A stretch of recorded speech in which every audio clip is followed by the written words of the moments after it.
Well, good morning, ladies and gentlemen. It's 11:15 on my clock, and so it's coffee time. So thank you very much indeed. Thank you so much for the warmth of your welcome. You know, it really is a delight to come back to Singapore. And I was here for the first time in my life in September, and I've been inveigled back again. And Howard, you know, who has been introduced to, he's a marvelous organizer. He makes sure that the moment I step off the plane, within an hour, I'm speaking to you.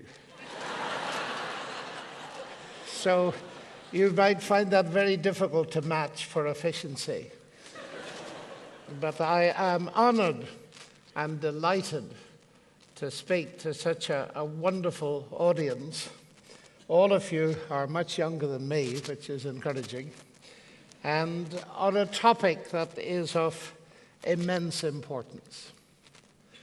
We're going to have a Q&A in a little while, but the first question is the one that you see before you. Is God irrelevant? Now, when we use the word relevant in English, it's incomplete. Relevant to what? It comes from a Latin word, relevare, which means to lift something up.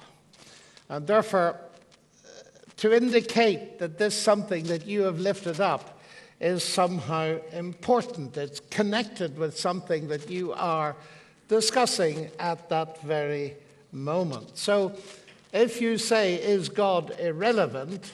You'll have to ask, irrelevant or relevant to what? Now, of course, something can be relevant to some things and not to others. What you are learning now in school, college, university may be very relevant to the exam you're doing next week, but in 3 weeks' time, it probably won't be relevant anymore. The number 16 bus may not be relevant to you at the moment. But in a couple of hours' time, when we're done, it might be very relevant because you want to catch it to go home. And there are things that are relevant to us in ways which many of us are not aware always. As a mathematician, if I said to you that the square root of -1 is relevant to your smartphone, I wonder how some of you would respond. You may not know anything about the square root of -1. Well, blessed art thou. But it's extremely relevant to the operation of that smartphone because on it depends the solutions of the electromagnetic equations that are used in these things. Relevance is an interesting thing because when you start to learn to write, especially if it's in a complex language like Mandarin, say, which I have never attempted, though my son has, and I certainly would if I were younger, a child often said, what's the point of this? It even happens in England, where we've got a very simple alphabet. What's the point of learning ABC? It's not relevant. I want to play ball. Is it relevant? Well, it depends on your perspective. If you're taking a long-term view of preparing the child for life, then the agony over learning ABC is something whose relevance it only perceives later. Because relevance relates not simply to the present, but also to the future. Relevance to the big picture. Now, when we ask this question about God, it's a little bit different. Because asking it often reveals to me today that the asker has no notion of who God is. If you're talking about the ancient Greek gods and what is their relevance, you could have a lengthy discussion of how, for instance, the Greek worldview had to be de-deified. That is, the gods had to be removed in order for scientific study of nature to begin. They turned out to be irrelevant. And I dare say in your courses at Singapore University on atmospheric physics, the God of thunder doesn't appear anywhere. That's what I mean. Turns out to be irrelevant. But we're not talking about the Greek gods. And it's important that we realize that. When we ask the question, is God relevant? I'm at least talking about the God of the Bible, of whom it is written, in the beginning, God created the heavens and the earth. Well, that answers the relevance question immediately. How could the creator of the heavens and the earth not be relevant? Suppose you're sitting in a maths class at university, and the teacher asks you a question, and you suddenly say, my mum and my dad. And the teacher looks at you and says, what's that relevant to? It's not relevant to the mathematics. No, you say, but it's relevant to the fact that I'm here. Do you get the point? You don't sit all the time necessarily thinking about your mum and dad, but their relevance is utterly fundamental to your existence, whether you're thinking about them or not, whether they're alive or not. They are totally relevant to you. Similarly, blood, air, and water are relevant to you all, aren't they? You do not even sense the blood that's coursing through your heart. You don't think about the air you're breathing, which in this country is far too hot. And you don't think about the water that's readily available for you to drink. Are they relevant? Well, not directly relevant just at this moment, but indirectly, they are totally relevant all the time. So the question of, is God relevant? I will use this for a moment. The question, is God relevant, is in one sense answered easily. I think I'm being fitted with new ears. How are we doing there? It's answered easily because God is the premise of our existence, if this biblical statement is true, and I believe it. In the beginning, God created the heavens and the earth. That is, he created everything. Now, if that's true, it changes our perspective completely.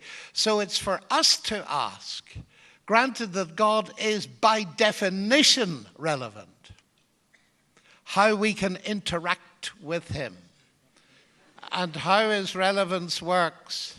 This is a very interesting phenomenon at the moment.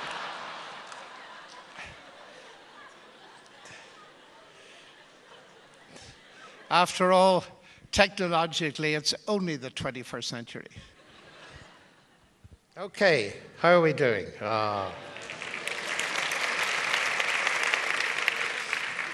I hope I don't have to start again. Now, having said that, what I find in the world in which I live, that many people simply push back against that. And they say, look, God is not relevant. Because any concept of God we have is a human construct. Ultimately, we agree with Richard Dawkins' book title, The God Delusion. And so they won't even start on the journey of considering the nature and being of God. And because I meet this objection all the time, I'm going to say a few things about it. I was debating in the Netherlands just last year, and I was put up against a physicist. And he said on the God question, look, your belief in God is just like our belief in Santa Claus. You've heard of Santa Claus, have you? Yes. And I was very interested in that. And I thought I would put it to the audience to see could we test this? So I said to the audience, tell me, how many of you came to believe in Santa Claus as grown-ups? And there was a remarkable silence. Not a single hand went up. Not one. And then I said, how many of you came to believe in God as adults? And hundreds of hands went up. And I turned to the physics professor and said, look, please don't insult our intelligence. Some of the best minds that have ever lived have been thinking about God for thousands of years. They haven't thought that much about Santa Claus. Please don't put the two in the same category. That's just silly. And the same goes for the flying spaghetti monster. Have you heard of the flying spaghetti monster? Oh, the flying spaghetti monster lives on the other side of the moon. And Richard Dawkins regards my belief in God like people's belief in the flying spaghetti monster. So it came to a situation in Toronto where I was debating a very eminent philosopher, and he brought a flying spaghetti monster with him. It was made out of some material, and it had spaghetti hanging out of its tail, and so on and so forth. So he held this up, and it was very amusing because there was the 10-year-old boy sitting in the front, and he did it for me. In a loud voice, he said at the end, he said, "Dad, isn't that about the dumbest thing you ever did see?" Which was just what it deserved. The question of relegating God to some kind of illusion like a flying spaghetti monster, which is, of course, a fictive, imaginative, non-existent creature, or Santa Claus, is just silly. But where that's coming from is serious. And where it's coming from is Sigmund Freud. He was the one who had the idea that God is an illusion, and an understandable illusion, that people weren't comfortable in a world where there was no reference being bigger than themselves. So they invented a grandfather in the sky who would make them feel comfortable and prepare them a nice home after death and make them feel good about themselves. God was and is a delusion. But of course, that argument is like a two-edged sword. And I was intrigued to discover that one of Germany's leading psychiatrists has got a brilliant answer to that. And he says this. He says, of course, if there is no God, then the Freudian argument works perfectly well to explain how belief in God is a delusion and completely irrelevant. If there is no God. But he said, if there is a God, of course, then the very same argument shows you that atheism is a delusion. And he quotes a very famous Polish Nobel laureate for literature, Czesław Miłosz, who said that atheism is the great opium of the people. The desire never to have to meet God and be accountable for the things that we have done. In other words, this Manfred Lutz, the psychiatrist, goes on to say, if there is no God, Freud works marvelously. Religion's a delusion. If there is no God, then atheism is the delusion. So Freud can't help you to decide. You have to decide on other grounds. And that's why it saddens me that I find myself in a world where, for many people, that's enough. Just write a book, call it the God Delusion, and that is the end of the story. Well, for others, it's not quite the end of the story. Because to back up what they think about God, they invoke science. And I'm going to say just a little bit about that, and then I'm going to subject myself to extreme scrutiny. I'm passionate about the study of the natural world. And although I'm only a pure mathematician, I have tried to make up for that by being interested in all things scientific, at least at some level. And I'm fascinated by the questions that people ask historically. The ancient Greeks, some of them were so brilliant, and they got interested in what are things made of. They liked to study material. It was a very fruitful study. You first of all got the atomists who had the idea that everything is made of tiny indivisible objects. It was a brilliant insight because we're still studying atomic physics and particle physics. We're still inventing huge accelerators like the Large Hadron Collider in Geneva to unlock the mysteries of what stuff is made of. And we have got nowhere near to the bottom of it. So it was a good question. But they advanced on that. And they asked another question. What are things made for? Now here's where the relevance question comes in. What are things made for? Let me illustrate this. Suppose you got one of these sophisticated four-wheel drive vehicles.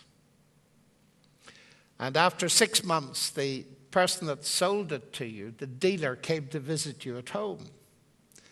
And to his amazement, as he pulled up the front door, he saw this vehicle sitting in the middle of a flower bed with tomatoes growing in it. And full of absolute wonder, he comes to your front door and you come out and you say, "Oh, I'm so glad you've come. Come and look at this. These tomatoes are the biggest ones that have been grown in Singapore for the last 100 years.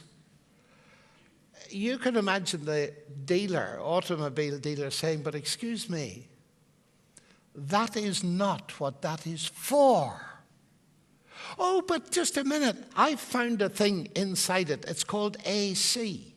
And when I turn it to the number 3, the tomatoes are just fantastic." But that isn't what it's for. And we laugh. What are you for? There's a question, isn't it? We know so much about what we're made of.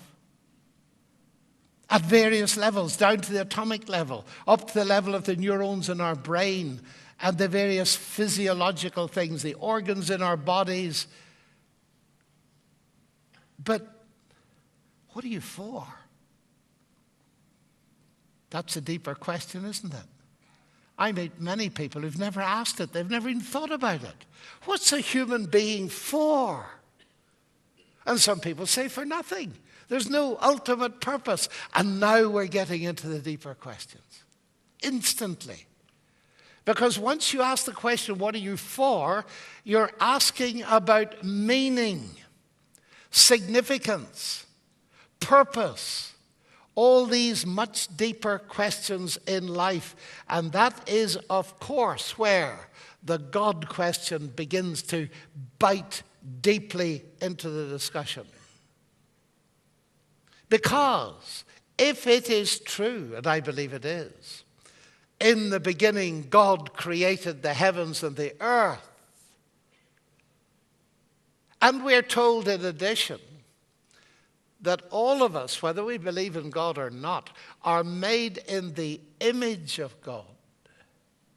That gives us an infinite value and begins to tell us something about what we're made for.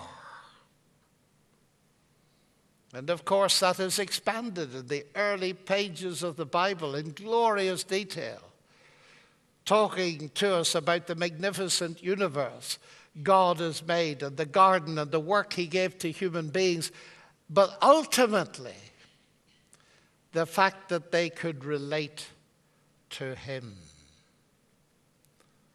Genesis is a fascinating book. It begins with the story of the universe and tells us that the universe was created by a sequence of speech acts. And God said, and God said, and God said.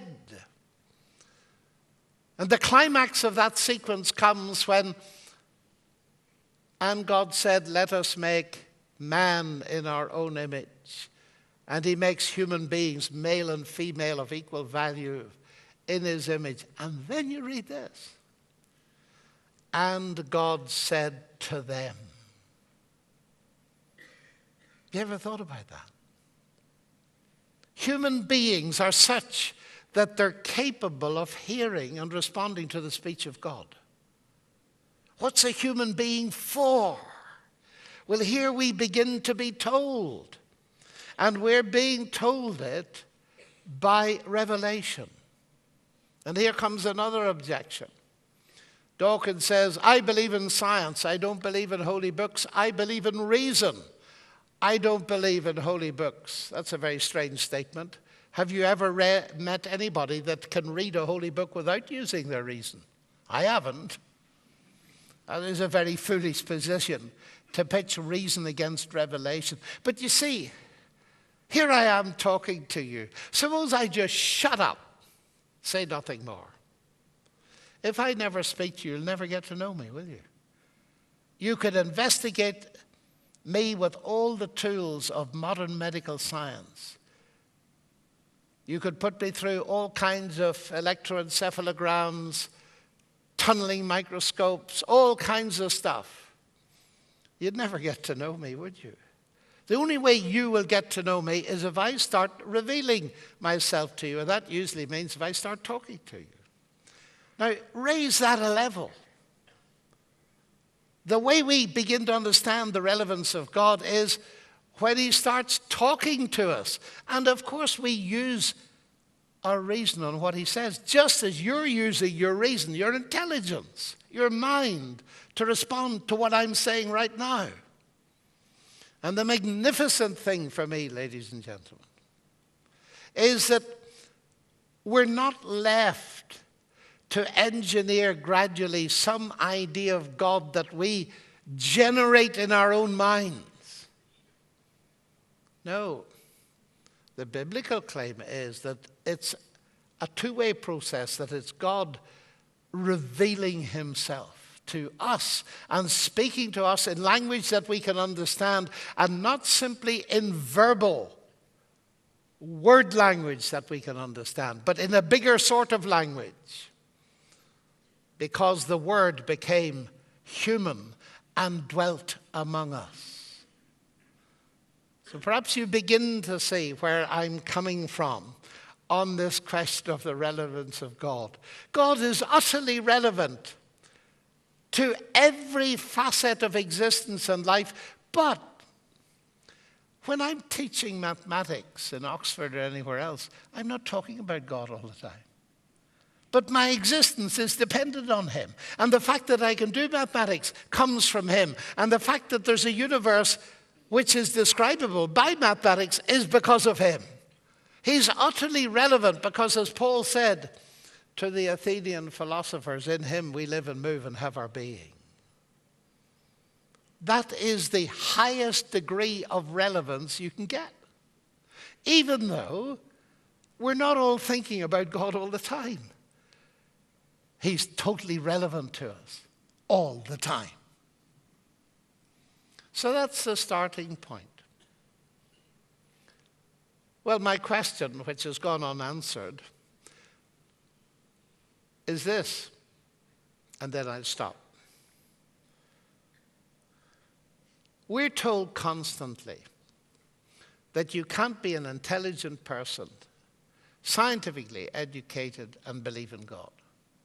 You've got to choose between science and God. And the person pushing that hardest in the world today is Stephen Hawking, arguably the most famous living scientist, the man in the wheelchair, who's utterly brilliant. I was at Cambridge just after him, and he's light years cleverer than I am as a physicist. And I admire him greatly, not only for his mathematical physics, but for his fortitude in the face of motor neuron disease. But he tells us that physics shows there's no God, and so we've got to choose between physics and God. I find that deeply disturbing coming from a man as bright as him. Deeply disturbing, not because it disturbs me, but because it's based on such childish arguments. And I'm going to explain to you one or two of them. I try as far as possible to give arguments that are accessible to everybody. So don't worry if you haven't had a scientific training, because most of this stuff actually is accessible to everybody. And I'm as keen on the arts and literature as I am on science anyway. But I'm just going to mention one or 2 points, and they may be picked up later. But the first thing is, Hawking has a problem both with God and science. First, his problem with God. He rejects God, but he's not talking about the God of the Bible. He's talking about a Greek God. And it's very easy to see that, because he will accuse me of believing in what we now call a God of the gaps, which goes like this: I can't explain it, therefore God did it. Now, quite obviously, if you take that view, the more scientific explanation comes along, the less space there is for God until he disappears, like the Greek god of lightning. And it suddenly dawned on me that the reason these people are offering us a choice between science and God is they got the wrong concept of God. They actually define God to be a kind of X that explains until science comes along with an explanation. Now, if that's what you think of God, of course you have to choose between science and God, because that's the way you've defined God. But you will have noticed in my quotation from Genesis that I got it right. Genesis does not read, "In the beginning, God created the bits of the universe we don't understand." But that's the way they're reading it. You see, Genesis is saying something very powerful. It's saying God created the heavens and the earth. That is everything. The bits we don't understand and the bits we do understand. God doesn't disappear with a bit of extra science, any more than Henry Ford disappears with a bit more understanding of an automobile engine. You see, and it's a very important comparison, God no more competes with science as an explanation of the universe than Henry Ford competes with the law of internal combustion as an explanation for a Ford car engine. You need both, don't you? You need an explanation in terms of physics and science. You need an explanation in terms of the agent who designed it. They don't compete. The law of internal combustion is no threat to the existence of Henry Ford. And you imagine somebody writing a book that says, the existence of Henry Ford denied. Evidence, there is a law of internal combustion. That's nonsensical. Sometimes I illustrate this even more simply. Why is the water boiling? Well, it's boiling because the heat energy from the water, from the Bunsen burner, is coming through the base of the copper kettle. It's agitating the molecules and they're moving faster and faster and the steam's coming off. That's why it's boiling. Nonsense. It's boiling because I need a cup of tea. And I do, actually, but that's another matter. Now, you're laughing. Why? Because you see that I'm talking nonsense. The scientific explanation doesn't compete with the desire explanation. I want a cup of tea. Now, which is the more important explanation for the activity? It's me wanting a cup of tea. People have been brewing tea for thousands of years without knowing what's happening on the molecular level. Thousands of years. And they've been enjoying the tea as well sometimes. Now, this is a simple illustration, but it gets to the point of most of the problem in this area is failing to realize that God is not the same kind of explanation as a scientific explanation. Just as simple as that. He's not the same kind of explanation. He's the agent who designed and holds in being the whole show. And just as you can study a Ford motor car for 1,000 years, you'll never find Henry Ford in it. But his fingerprints are all over it. Do you see that? That's very simple. And yet, because Science is so powerful, giving us all this technology. There are many leading thinkers that think that science is the only way to truth, so that once you've got the scientific explanation, you've got everything. Well, you don't. I learned the law of gravity at school. I did not learn that the law of gravity doesn't tell you what gravity is. I'm keen on science, ladies and gentlemen, but just remember, our scientific research is like an island of knowledge in a vast, undiscovered universe. We can only study at limited times, limited places. We can only do certain experiments. Everything is by definition limited. And to think that that kind of explanation in terms of law and mechanism is the only way to truth is just so obviously false. But such is the authority of science in our world today that leading thinkers get away with the idea, as Hawking does. He says philosophy is dead, and scientists are left as the torchbearers of truth in our generation. That's on about page 3 of his book, The Grand Design, which is a book about what? The philosophy of science. Isn't that very odd? It's a case of not understanding what's going on. So I'd like to submit to you that far from science being a threat to God, actually, it was belief in God that started modern science in the first place. Many people don't know that because it's not a fact that's taught widely, but it's true. I'm in Oxford University. What is its motto? Dominus illuminatio mea. The Lord is my light, my illumination. The founders of the university didn't think there was any tension between studying the world of science or literature and God. And all the major pioneers of modern science, Galileo, Newton, Kepler, Clerk Maxwell, and so on, they were all believers in God. And C.S. Lewis put it so well when he wrote, many years ago now, men became scientific. Why? Because they expected law in nature. Why? Because they believed in a lawgiver. And let me put it as bluntly to you as possible. I'm not remotely ashamed of being a scientist and a Christian, because arguably it was Christianity gave me my subject. What I am concerned about, ladies and gentlemen, this is going to be my last point. I don't think science is a threat to belief in God. I do think it's a big threat to atheism. Shall I explain that? Would you like me to? Or shall I stop?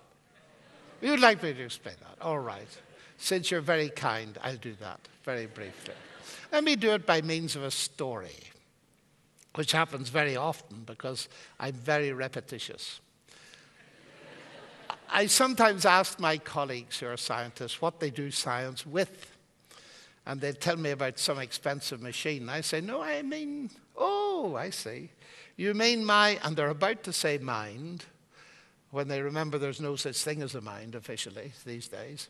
So they say brain. I say, okay, I happen to believe there is a mind distinct from the brain. That's another story. Okay, we'll go with the brain. Tell me about your brain that you do science with. I'd love to know what it is. Well, I mean, how did it come to be? And often they say something like this, or a modification of it. Well, my brain, what is it? It's the end product of a mindless, unguided process. Oh, I said. And you trust it. And you trust it. If you thought for one moment that your computer was the end product of a mindless, unguided process, would you trust it? No. And then I tell them that that was the thing that worried Charles Darwin. His horrible doubt. Because he believed the human mind came from the mind of lower animals by unguided natural processes. And he said, I wonder how there could be any validity in what is said. After all, what could you say about the convictions of a monkey's mind if there were any in such a mind? Now, this is a very interesting thing. C.S. Lewis saw it in the 1940s. If you construct a theory of the human mind that makes it invalid, that theory cannot be true. Now, do you see what I'm suggesting? If you have God in the equation, then it makes perfect sense to realize that we can do science with our minds. We can study the universe out there and understand it, at least in part. Why? Because the same God is ultimately responsible for both the universe and the mind. But now, if the mind is simply the brain and it's the end result of an unguided natural process, why would you bother trusting it?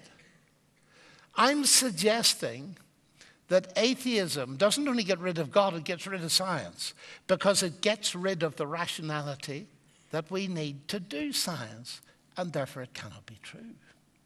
Now that's a pretty provocative statement, isn't it? But the more I study these things, the more I think that atheistic naturalism, that this world is all there is, doesn't only shoot itself in the foot, which is pretty painful. It shoots itself in the brain, which is fatal. It gives us no rational justification for doing science. And one of the most interesting things is one of the world's leading philosophers at the moment is a man called Thomas Nagel in New York. And he is a strong atheist. He doesn't want there to be a God. And yet he says that there are problems with naturalism. Because he says evolutionary naturalism is really giving us grounds for not trusting our minds and so not believing anything at all. So what I'm suggesting, ladies and gentlemen, is one, God is utterly relevant, directly and indirectly, to every moment of our lives, because he's not some Greek god that vanishes on our scientific understanding. He is the personal, eternal God who created the heavens and the earth and holds it in being and is responsible for your existence and your continued being. Secondly, arguments that God is a delusion fall. They don't even begin to think about evidence. And when we do begin to think about the idea that science has rendered belief in God impossible, we see that the exact opposite is true. Belief in God was the motor that drove the rise of science. And it's atheism, the denial of God, that is in trouble for the very simple reason that we can do science. I sometimes give a lecture called Cosmic Chemistry, Do Science and God Mix. I'm beginning to revise it to Cosmic Chemistry, Do Science and Atheism Mix. And coming to the conclusion that science and God do mix very well, and science and atheism don't mix at all. But now I've talked for long enough, so I now subject myself to wise questions. Thank you very much.